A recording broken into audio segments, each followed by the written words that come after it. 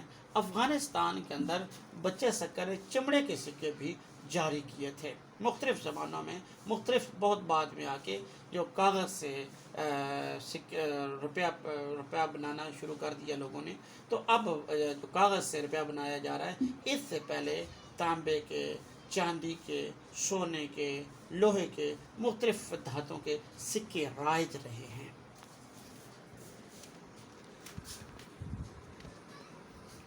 عمر بن عبدالعزیز رضی اللہ تعالیٰ عنہ کی حکومت اور سلطنت کا اصل اصول مساوات اور جمہوریت تھا، یعنی یہ کہ تمام لوگ یکساں حقوق رکھتے ہیں اور بادشاہ کو کسی پر کسی قسم کی ترجیح حاصل نہیں۔ صرف ملکی امور میں نہیں بلکہ معاشرت اور ذاتی زندگی میں بھی عمر بن عبدالعزیز رضی اللہ تعالیٰ عنہ اس کا لحاظ رکھتے تھے۔ ان کے کھانے کا یہ طریقہ تھا کہ عام مسلمانوں کے لیے جو لنگر خانہ تھا اس میں 1 درہم روز بھیج دیا کرتے تھے اور وہیں جا کر عام مسلمانوں کے ساتھ کھا لیتے تھے۔ جمہوریت، عوام پر عوام کی مرضی سے حکومت۔ ابراہم لنکن نے کہا تھا، عوام کی حکومت عوام پر عوام کے ذریعے، یہ بہترین طرز حکومت ہے اگر اس کے اوپر کوئی بہت اچھی طرح سے عمل درآمد کر پائے۔ یکساں، برابر، ترجیح، برتری، ملکی امور، حکومت و ملک سے متعلقہ کام، معاشرت، رہن سہن۔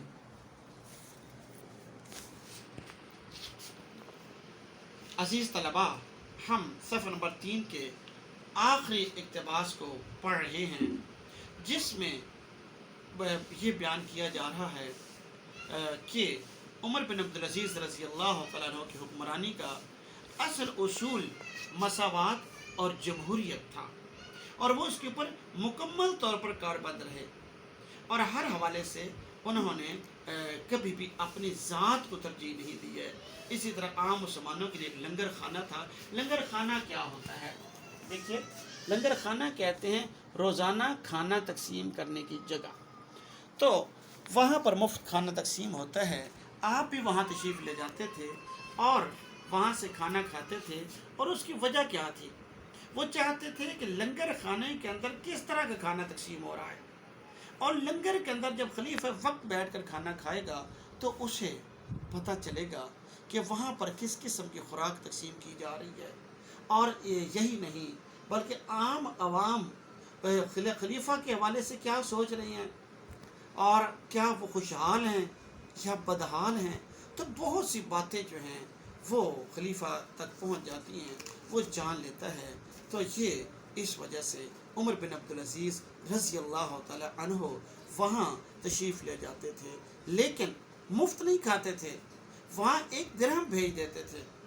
اس زمانے کی کرنسی تھی درہم، تاکہ لوگ یہ نہ سمجھیں کہ خلیفہ وقت مفت کھانے کے لیے لنگر میں آن بیٹھتا ہے۔ عام مسلمانوں کے لیے کھانا مفت تھا، لیکن خلیفہ وقت مفت نہیں کھا رہا تھا، وہ درہم بھیج رہا تھا، اور اس کے مطابق کھانا کھایا جا رہا تھا، وہ کھانا کھایا کرتے تھے۔ عمر بن عبدالعزیز رضی اللہ تعالی عنہ کا دور حکومت ہر حوالے سے مثالی ہے، اس لیے آپ کو عمر ثانی رضی اللہ تعالی عنہ کہا جاتا ہے۔ ورنہ کتنے حکمران ہو گزرے ہیں، بنی امیہ میں کتنے حکمران ہو گزرے تھے، کسی کو عمر ثانی نہیں کہا گیا، کیونکہ آپ نے اپنے عہد سلطنت کو ایسے ہی بنا دیا تھا جیسا فاروق اعظم رضی اللہ تعالیٰ عنہ کے دور میں تھا۔ عزیز طلباء، ہم آج کے لیکچر یہاں پر روکتے ہیں، انشاءاللہ العزیز یہیں سے کل ہم آغاز کریں گے، اور کل تک کے لیے فی امان اللہ۔ اللہ تعالیٰ آپ کو اپنے حفظ و امان میں رکھے۔ اللہ حافظ۔